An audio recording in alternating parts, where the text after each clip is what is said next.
Hello friends, this video on life processes part 33 is brought to you by examfear.com. No more fear from exam. However, in case of human beings, we have a very specific excretory system.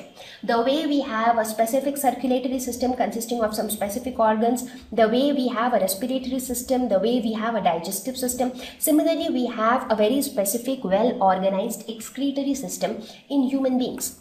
So this system consists of a pair of kidneys, which you can see here. They are the two bean-shaped structures. A pair of ureters, these tube-like structures which you can see here, they are the ureters. A urinary bladder, which you can see here, this peach-colored structure, and a urethra. So this small opening is urethra. So these four organs together form the excretory system in human beings. So let us see how does excretion actually take place with the help of these organs. So what are these kidneys? Kidneys are located in the abdomen. As I mentioned, this was the thoracic cavity. So this the end of the thoracic cavity and this is the start of the abdomen. So in the abdominal cavity is located the kidneys. Two kidneys are present, one on either side of the backbone. So the backbone runs somewhere here. So on either side of the backbone we have one kidney. Their shapes are in the form of a bean. There is a notch on the inner concave side of each kidney that is called hilum. What is hilum? This is hilum. So you see there is a notch like structure here on the inner side. So this is known as hilum. So the notch like structure is called hilum. Then we have a pair of ureters. These are slender tubes arising from the hilum of each kidney. So from hilum these ureters are arising. They are nothing but thin tube-like structures. They open into the urinary bladder.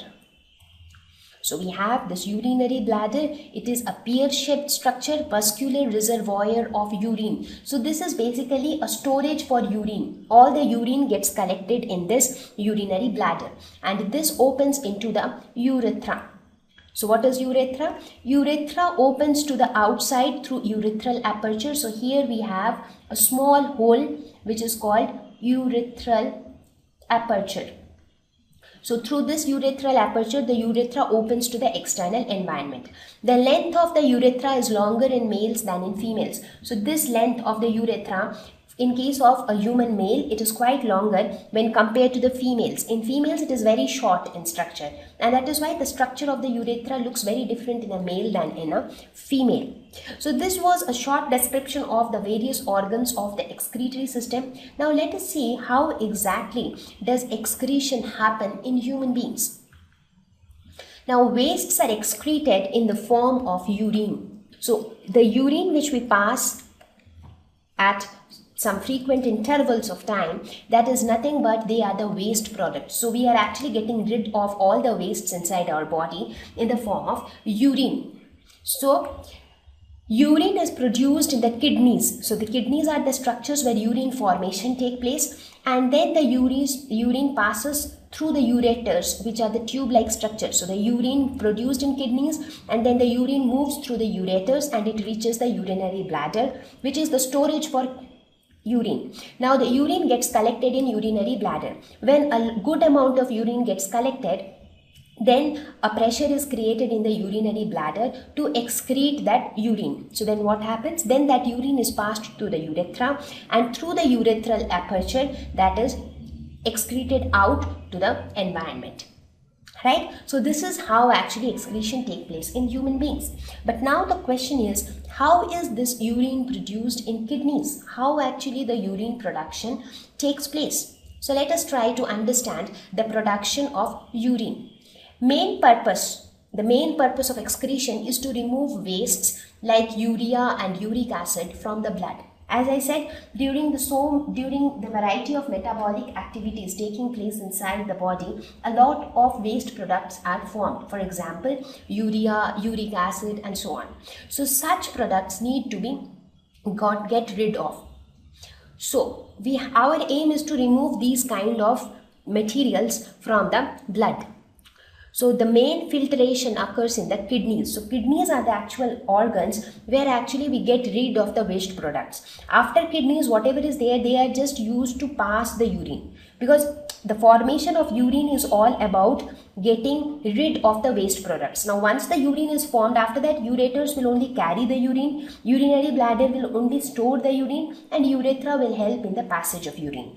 Right? So the main filtration or the filtration of the waste products actually takes place in the kidneys. So we need to understand the structure of the kidneys well to understand how urine is produced. Now the basic filtration unit in kidneys are the nephrons. The kidney is made up of a large number of units of nephrons. So each unit of kidney is known as nephron. Now if we understand the structure and the function of each nephron, then we can understand the function of the kidney. So it is very, very important that we understand the structure of the nephron. Each kidney has many nephrons packed together, as I said just now. So let us look at the structure of a nephron. So this is how a nephron looks like. I'm sure you might be wondering that if nephron is are the units of kidneys, that means it looks so complicated, and there are many such nephrons which are present inside the kidneys. I know that sounds weird, but that is the fact. That is how it is. So let us quickly look at the structure of a nephron. A nephron consists of very thin walled blood capillaries which are known as glomerulus. So what are glomerulus? Here you can see these are glomerulus. Inside this structure you have very thin walled blood capillaries. So from where does this blood capillaries arise? These capillaries actually arise from arteries which bring blood containing wastes and excess water from different parts of the body.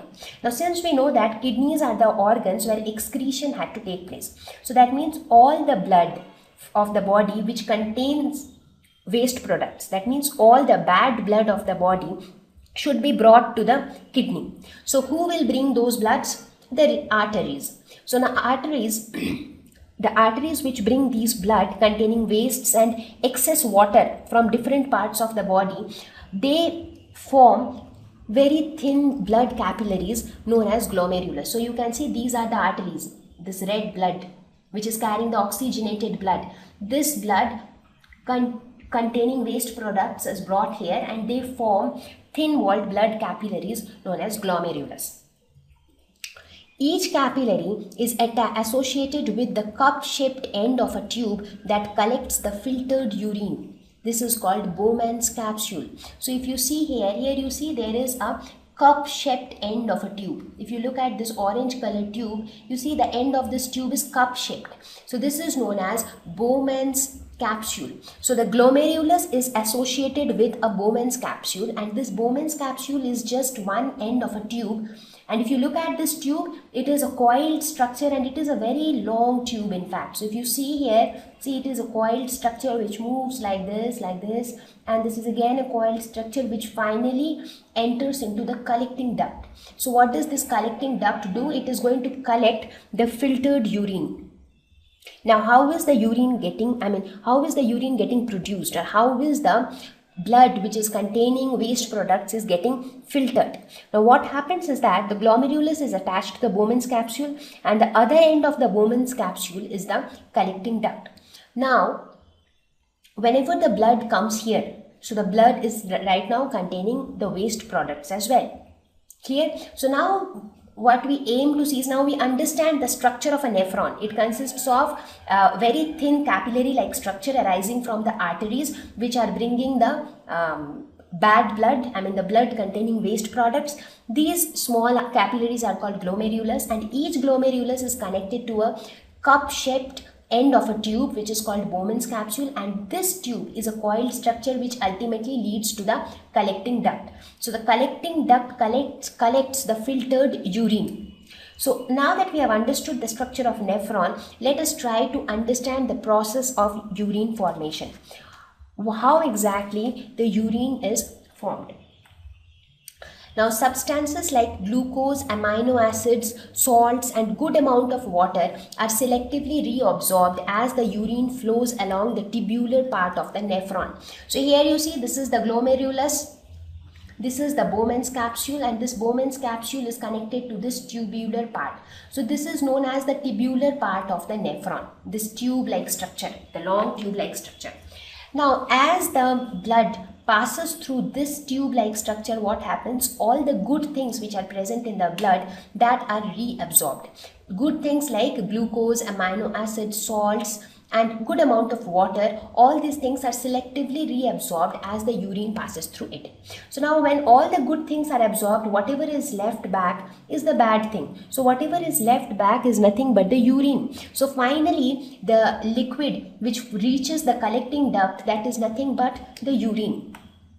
So the amount of water that is absorbed depends upon the amount of wastes in the body and the amount of excess water in the body. As I said, the blood which is coming from these arteries, it is the blood which is containing the wastes, and it is also containing all excess water in the body.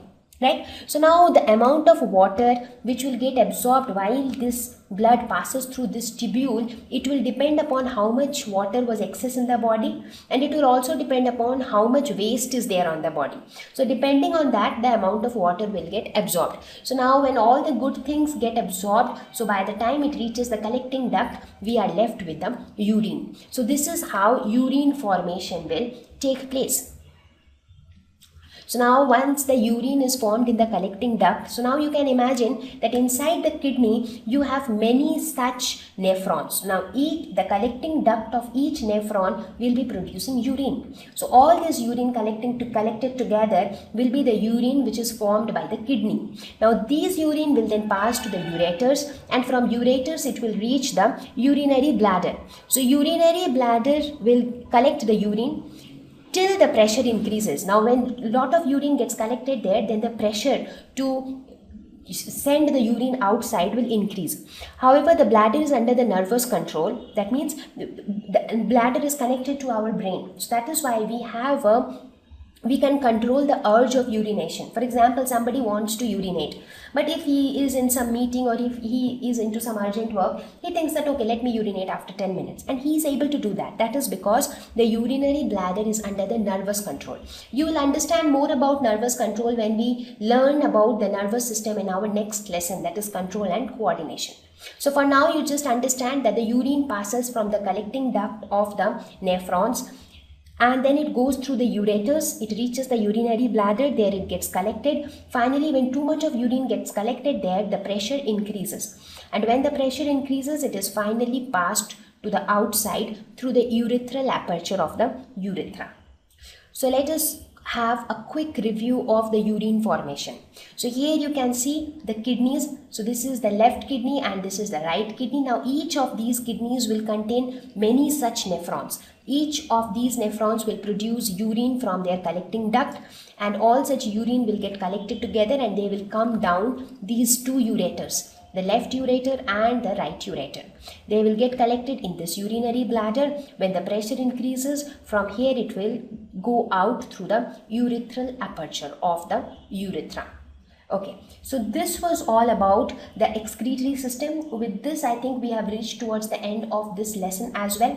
So let us quickly look at a question. The kidneys in human beings are a part of the system for nutrition, respiration, excretion, or transportation. Needless to answer that it has to be excretion.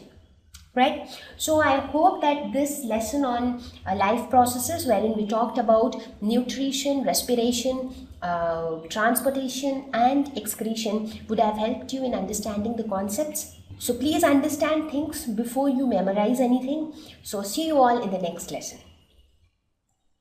Thank you.